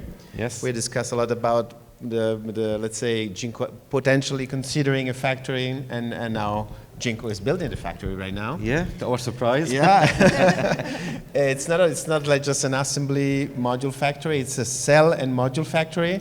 Exactly. And it has a 10 gigawatt capacity, which is a big deal. It's just like one of these factories you have in China. Yes. So yes, it's not just like the little factories we're seeing in Europe, for example, or in the US where you get maybe 3 to 5. So it's 10 gigawatts, the kind of factory you need a lot of effort to build. It's, yes. So as you rightly said, actually, for Jinko, Saudi is a key market globally, not because of only the potential in the market itself, but also the potential of Saudi's vision to play. They want to play in the future as a global hub for renewable energy technologies. So that's why actually on the highest management level, actually there were the discussion with the local entities here in Saudi Arabia, whether it's BIF, Vision Industries, and other entities, that it's not only about opening assembly line, because assembly line in terms of know-how is very simple. The real, for PV suppliers, the real know-how is the cell, is fabricating the cell, solar cell. So that's why having a cell and module is actually, for us, as a member in the Arab war in the Middle East, is a very something that we are looking for, because we are not only building an assembly line, we are transferring knowledge from China to our region. So this is why it's very, very exciting for us to have this kind of projects in the region. even in terms of energy consumption, a solar cell line, it's much more, let's say, expensive than a simple assembly line. So it's a real big factory. That's what I wanted to stress here. And that's we have learned. And one of the biggest globally outside China. So this kind of projects is really exciting for everybody. So without further Thank ado, you. we move to Mohammed's presentation. The pointer? I think it's okay. Yeah, you will find it there. So, assalamu alaikum, good afternoon. My name is Mohammed Saadi. I'm in charge of technical services for Jinko Solar, and it's a pleasure to be here. Last year I couldn't be here, so I'm very excited to be here this year. I never visited in the last year. I have been not visited Saudi Arabia, so I could see the dynamic of changes happening in Saudi Arabia, especially in Riyadh. So it's very exciting, really, to witness this and to be part of this very fast approach towards renewable energy. So today, actually, my topic is related to something that we see in Saudi, we see in our region, where the utility projects now, a country like Saudi Arabia now is announcing 10 to 15 gigawatt of annual capacity of solar, and of course other renewable energies like wind or BESS. So we see in the projects how they are addressing and how they really concerned about the harsh weather conditions in this region. So that's why I chose a title related to mitigating the technology risk related to PV modules. And one of the things that we've done with our partners here that we did a very unique project with Kiri in Qatar, where we tested different technologies in different sizes of modules, where I will be highlighting shortly. So, Jinko is a global supplier based in China, more than 130 giga capacity, 6 times #1 globally, including 2024 and 2023. We are very exciting to have factories in China, in Asia, in US, and inshallah very soon in Saudi Arabia. The construction has started. Inshallah next year will be operational, inshallah. So, when we talk about risks in projects, whether it's smaller project, utility, C&I, rooftops, house, for every developer, they need to address certain risks. Now, if you study like project management, and you need to deal with risk in different types, whether to accept the risk, to mitigate it, to eliminate it, or to shift the risk. So each project has its own risk. At the beginning, you have a big set of risks that you need to address. Some of them you can control, some of them you cannot control. For example, political risk or regularity. This happened when sudden change happened in the country. Political unrest or regulations, the new regulations. So this may activate the market or may kill the market. You cannot, in many cases, you cannot really control that. There are risks related to financial market, force majeure resources, like what happened, for example, last year in Dubai, where the tornado hit, and it was total. Many projects actually needed to replace the equipment because of this kind of risks. So now, of course, as a PV supplier, we are concerned about the technical risks associated with the PV power plant, whether it's small or big projects. Of course, there are 3 types of risks associated with PV technical risks. EPC, whether when you have low quality EPC doing the installation, when you have problems in like what happens also in our region, problems in the logistics. So there are different risks associated with the EPC, and also the resources. Sometimes you overestimate or you underestimate the resources, the generation, the irradiance, and the heat, for example. So, and of course, risk related to the PV module. So the PV module risks are very clear for us. They are risk related to the technology, risk related to bill of materials. So you have now our business has evolved to a very mature level that you can have so many technologies now to choose from. This was not the case 10 years ago when you have like 1 or 2 technologies. But now you have more than 10 technologies you can choose from different suppliers. So is every technology is reliable? Is every technology is bankable? Or you can build on this technology? Is every technology has the same risk level as other technologies? This one question that we'll try to answer. Then the other thing is bill of materials, where you can have a very advanced module with very advanced technologies, but when you have a lower quality of bill of materials, for example, a very simple component like the bypass diode, for example, if you have a very nice module with a very nice technology, but the bypass diode is faulty, then you will lose 1/3 of the generation, just like that. So whatever technology you have, this will be all gone because you have a very low quality bill of materials. So for the PV modules as a supplier, we really focus on these 2 things, to provide a reliable technology, to provide a reliable bill of materials. So these 2, you can mitigate the risk of these 2 in your projects. So for example, this is the top 10 defects, and this I put the resource for each chart. So these are the top 10 risks in the PV modules. And you see most of them related to the bill of materials, all technology, and some of them actually a combination. So for example, when you talk about PID, can be related to the technology. Some technologies has more tend to PID degradation than others, and also bill of materials, because also one of the things contribute to PID is the low quality of glass or anti-reflective coating or frame. So for example, delamination also. Some technologies, they tend to have more degradation towards delamination than other technologies. And of course, the quality of encapsulant can be also contributing to this. So, and of course, improper installation related to EBC, soiling can be related to resources when you underestimate or overestimate the soiling impact. So as you can see, the defects happening in the PV modules can be categorized on bill of materials or technology. There are many things we can do to reduce or eliminate these risks. So, for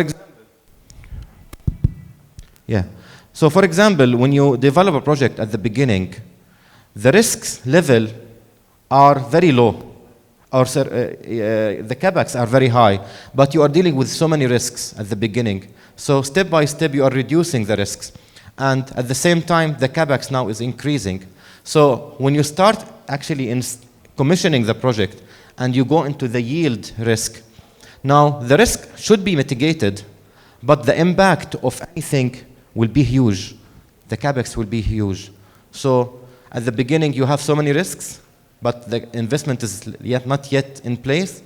But now when you install, when you commission the project, then the risks should be reduced to the minimum, but the impact of this risk will be huge if it not was taken into consideration. So for example, there was a project in somewhere in the world, and there was a failure in the backsheet. The project was around 50 megawatt.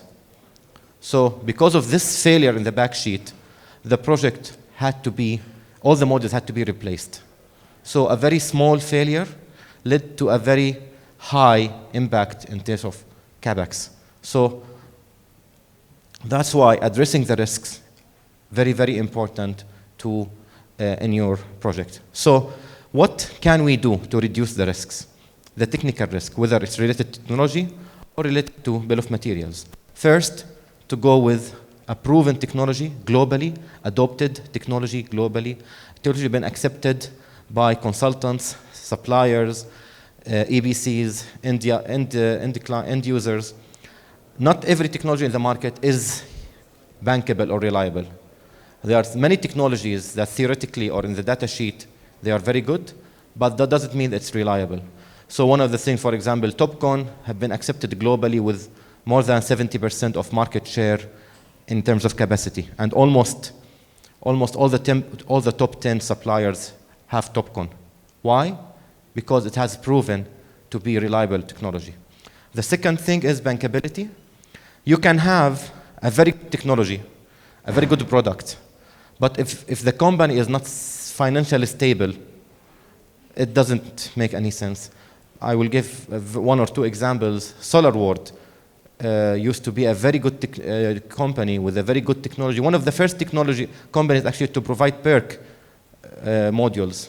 But unfortunately, SolarWorld went out of business because of many factors contributing to that. Also another example is LG. LG, one of the first companies to offer N-type. Their products was really good. Their technology was very advanced actually. But because of the competition in the market, LG decided to close its solar division. So you can have a very good technology, a very good module, but the bankable of the company can play a very critical role. So one of the things you can do, which I consider is very basic, is Bloomberg. If you want to go higher, you can go with BVTech bankability. There are other, like for example, Wood Mackenzie, BV Infoling. They all have kind of reports or criteria, but the most common one in the market is BVTech, and Jinko is not the only one. One of two companies to have AAA. There are another 2 or 3 companies have AA bankable in BVTech pyramids.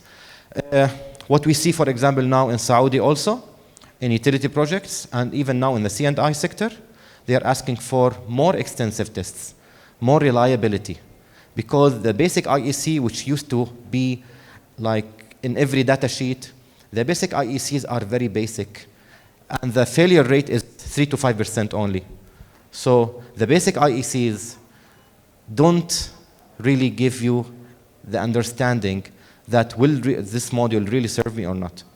Because even the estimations by BVEL, for example, that the basic IECs will give you like 3 to 5 years only. So it's not a good judgment. So that's why the extensive testing, whether it's thermal cycle, humidity, BID, UV, LETID, is very important. And that's why actually GCL, Engineer Gandhi is accepting, is approving what I said, because actually it's very important. GCC, one of the first labs to develop a desert code, and I think it's very, very, very important for Saudi Arabia. So there are more extensive testing, more extensive certifications are required with different bill of materials. This is for our region is very, very, very important. And last, of course, premium bill of materials, I highlighted that. You can have the best technology, you can have the best bankability, but if you go cheap in bill of materials, it doesn't really make sense. A very small experiment was done when they changed actually for a specific supplier, they changed the encapsulant with lower quality encapsulant, and the degradation was, instead of 2%, was 12%. So a very small component can lead to a very catastrophic results if you go cheap with each one of this. So this is what we believe can give you a contribution and can mitigate, eliminate your technical risk in the PV modules. And that's why, for example, we are doing, with every new technology, we are doing projects, test with R&D in the region. We did with 3 projects with KAUST, Saudi Arabia. We did with SGS to Rhineland in Saudi Arabia. We did in Diwa, Dubai. We did in Morocco, Green Park, and we did in Kiri, Qatar. Which one? The latest one was done last year. We did it in the highest month of the year, in the summertime. And we are, everybody living in GCC, we understand the meaning of summer in the Gulf. The summer in the Gulf where the temperature can reach 50 degrees. So we did a 4-month project from July to October, and we did 3 modules. Actually, we tested more, but with 3 strings, one from Jinko, one from another TOPCon, and one from heterojunction suppliers. So these are the dimensions. You can see the efficiency are very, very near, close. So you cannot say that there's not technology that can really like have so much advantage in terms of efficiency, because they are very close. And what, to our surprise, actually, both TOPCon modules overperformed the heterojunction. Although when you compare datasheet to datasheet of the heterojunction, every value into heterojunction is, most of the values is surpassing the TOPCon. Temperature coefficient is better, degradation is better, bifaciality factor is better, efficiency is almost similar. But these values, when we put it to the field, it did not give us the expected results. So it's not only the TOPCon module from Jinko, actually the TOPCon module from another supplier also overperformed the heterojunction. And heterojunction, by the way, we took it from 2 suppliers also. It's not only 1 supplier. So, and this during the months, the summer months, and even we chose a specific measuring point. So highest temperature and highest humidity. At 47.8, also the TOPCon was performing. Of course, Jimco TOPCon was overperforming others. And at highest humidity, which expected, by the way, because heterojunction has its own issues related to humidity and delamination of heterojunction. So at highest humidity of 82%, at highest temperature of 47.8 degrees, in both cases, the TOPCon outperformed the heterojunction. So the values in the data sheet doesn't mean in every case that this module is better. You need to consider not only these datasheet values, you need to consider the product, the technology, the company, the project, the reference for this product in the market. So we actually, this week we published a white paper related to this one. It's English. We will have a summary of this white paper, inshallah, in Arabic and English and French as well. And the thing I want to highlight that also the temperature of the TOPCon modules was cooler than the heterojunction modules. So if you want to know more details, you can download it for free. Thank you so much. I hope I did not overpass my time, Emiliano. Fine, So, fine. No, it's all good, so Mohammed. thank you so much for this time.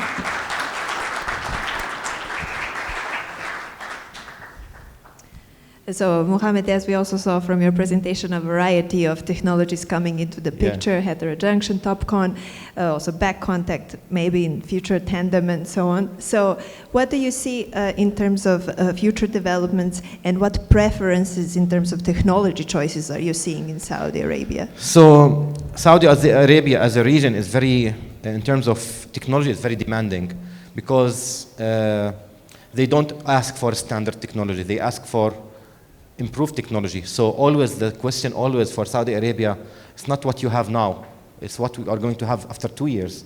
Because now we are not talking about even 2025 projects, we are talking about 2027 projects. So for us, we believe TOPCon will be the backbone of our technology. We may have like optimizations, improvements of the TOPCon. We may even in 5 years like integrate it with the perovskite tandem. It's in our roadmap. But we believe TOPCon now in Saudi Arabia, I think not only Jinko, but other suppliers who are shipping projects to Saudi Arabia, they're only shipping TOPCon modules so far. So that means TOPCon is well approved in Saudi and has a very good reputation. And we have seen TOPCon improving also so much in the last 2 or 3 years. The TOPCon we are seeing now is not the same as we've seen like a few years ago. So it's always changing. And then you mentioned before Solar World, which was at the time the largest manufacturer in the world, and now it doesn't exist anymore. So I mean, it also shows how much this is challenging. Technology is changing all the time, and you need to stay on top of all this. So this is the issue now. For us as a suppliers, we need to balance. We need to improve our R&D, improve our product. At the same time, we need to make money. And one of the things, for example, Wood Mackenzie report actually highlighted, it was issued 2 weeks ago, I think. So actually that the spending of R&D has increased by the top 10 suppliers. So it's not like now we are saving money in the R&D. Actually, we are increasing our R&D because we need to stay in the competition, because we need to have better products, always. So that's why, although with everything's happening, with all the prices going down and supply chain, but our actual spending on the R&D has increased, not only Jinko, but other suppliers as well. Maria mentioned it before, tandem is not coming tomorrow, is not coming the day after tomorrow, but it may come at some point, and of course it needs a lot of money to be researched on. I mean, we still don't know many things about tandem. And so I guess the challenge it's very exciting because, for example, Saudi Arabia is, and KAUS, for example, one of the major centers for development perovskite tandem. We have our own cell structure. For example, we see Longi and Trina, they have different cell structures of perovskite TOPCon. We see in Qatar also they are developing Ndiwa in Dubai. So actually this is something that everybody knows that this is coming. So everybody wants to be part of that new wave of solar technology. And you mentioned KAUS. KAUS for a while held the world record efficiency for tandem. Then it was surpassed by another, but I mean, KAUS is also really into this challenge. True. Thank you very much. Thank you. Thank you so much for your time. Thank you.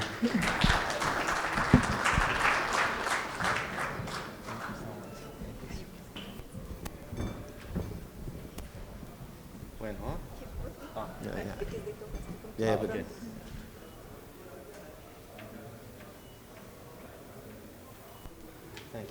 Thank you.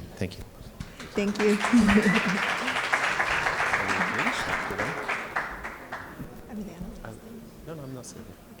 So without further ado, we are moving to the next presentation. So joining us here on stage is Suleima Ayol-Sefi from SASO, Conformity Specialist, Saudi Standards Metrology and Quality Organization. Hi, Suleiman. Well, before you start, can you just tell us a couple of sentences about SASO, what it does here, and what kind of standards are you having? So are there Saudi Arabia specific, and to what extent? Hi everyone. Assalamu alaikum wa rahmatullahi wa barakatuh. First of all, we need to know which levels of the standards are there. So there are 4 levels. One is the international standards, which like IEC, ISO, etc. And then comes the regional one, EN standards, GSO standards for Gulf countries. Now, after that comes the local or national standards, such as SASU, one of the national certification bodies. And the fourth level, which is the last, private standards. Some companies, they have certain standards for them. So they set a couple of standards, but they must go above the international, regional, and national one. So I think you have specific standards for different PV technologies, for inverters, something also for battery storage. How long are these processes to secure standardization? Actually, the journey of the standards start by gathering the expertise like you guys. Then after that, they come with the results. They test many products. Let's say, for example, our mobile phones, which sit based on the standard 62368 IEC-1, which is including the audio and video part. So they test the standard, check the reliability of the product after they do some testing. After that, they come with the international standards. It can be recognized by national certification body, such as SASU, or they can create a new standard based on their environmental condition. So that's other way. So a new product coming to the market would need how long to secure SASU standardization? Actually, the process to have the certification, not too long, surprisingly. It will take within 5 days or less if all the technical documents are ready to be submitted in the application. So I will go through the steps to discuss more further. Yes. That sounds as a very streamlined process and good news. Yeah. So the stage is all yours. Thank you. Thank you, Sulaiman.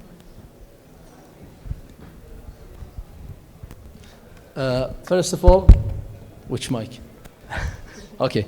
First of all, thanks for who organized this conference. Gathering the expertise, sharing knowledge was the most valuable part of it.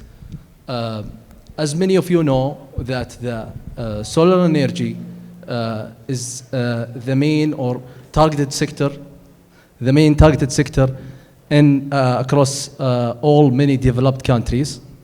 The Kingdom of Saudi Arabia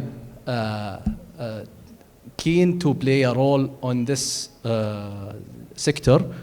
They developed a strategic initiative, the National Renewable Energy Program. Sorry. Okay. Okay. These buttons, right? Okay. Yeah.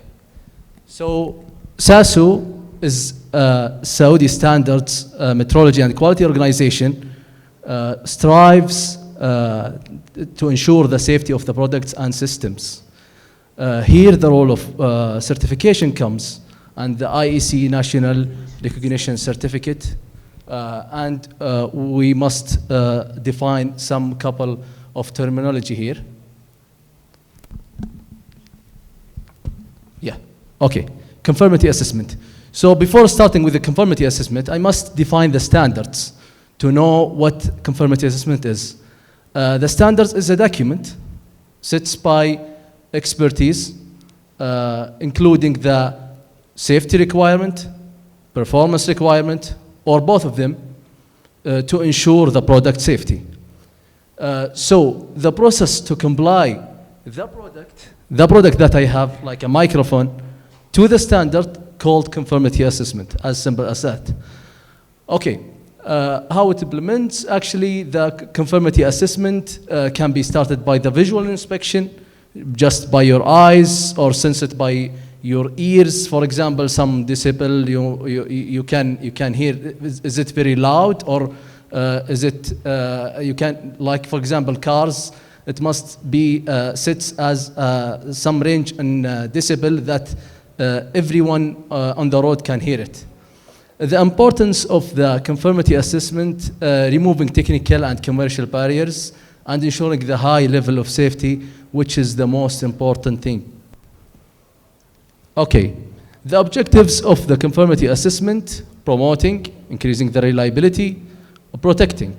Promoting how? Promoting the quality of products and services offered in the market. So we must have a role to play in market to ensure the quality of the product that you all of dealing with. Increasing the reliability of the products and services for sure. And the most important one, protecting consumer health and safety. Actually, I stand with it. I mean, literally. Okay.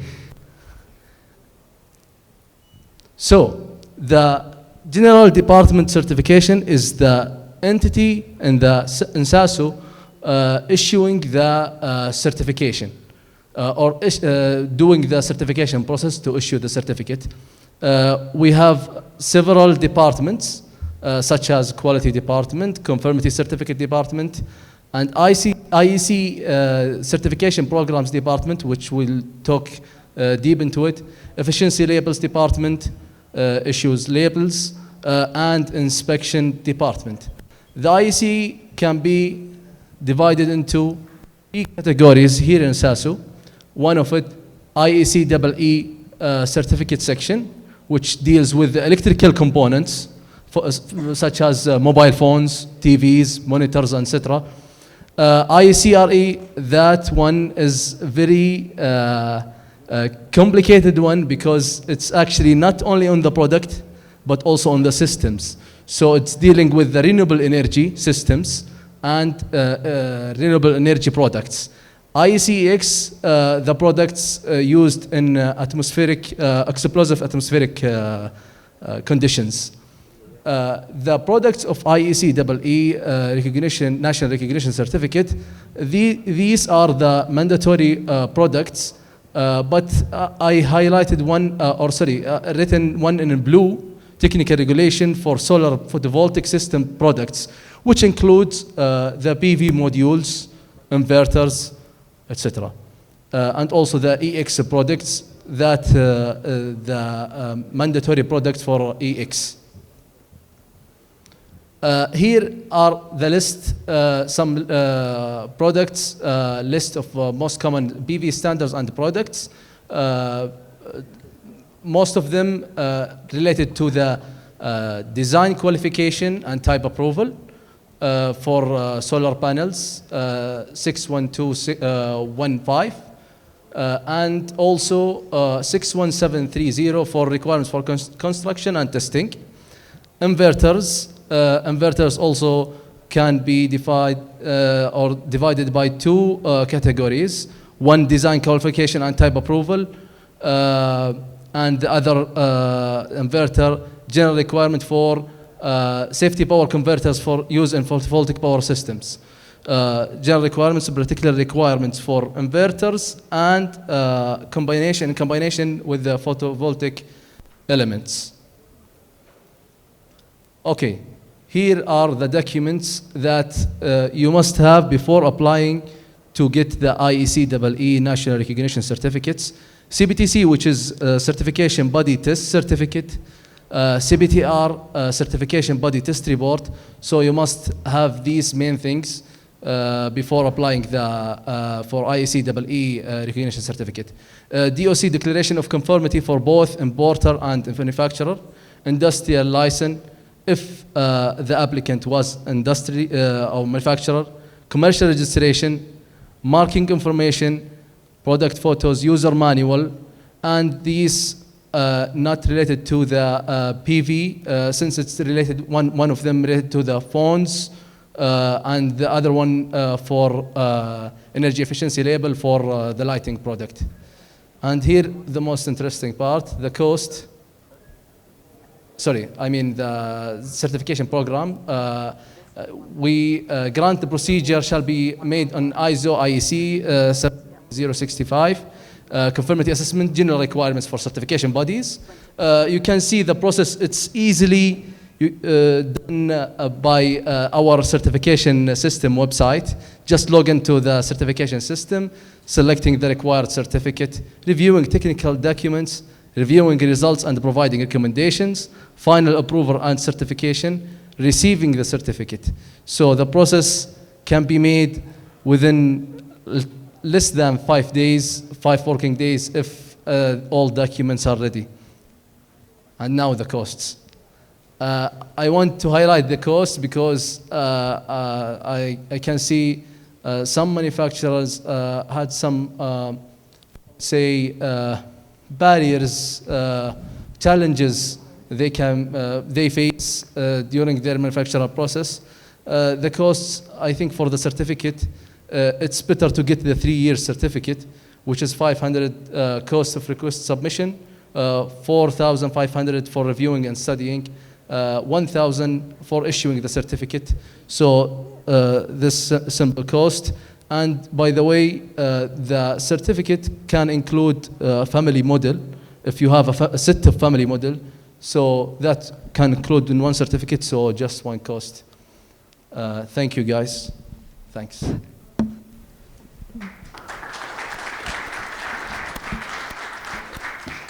Thank you, Sulaiman, for this very information dense presentation. Yes, now actually, because, yes, Diana. Thank you. We are running a bit behind, so we will just go now for a 15-minute coffee break, and then we invite you all back here, because then we will continue with some panel discussion on PV manufacturing, and you can hear it firsthand how it looks like to establish factories here. And before we leave, just one picture.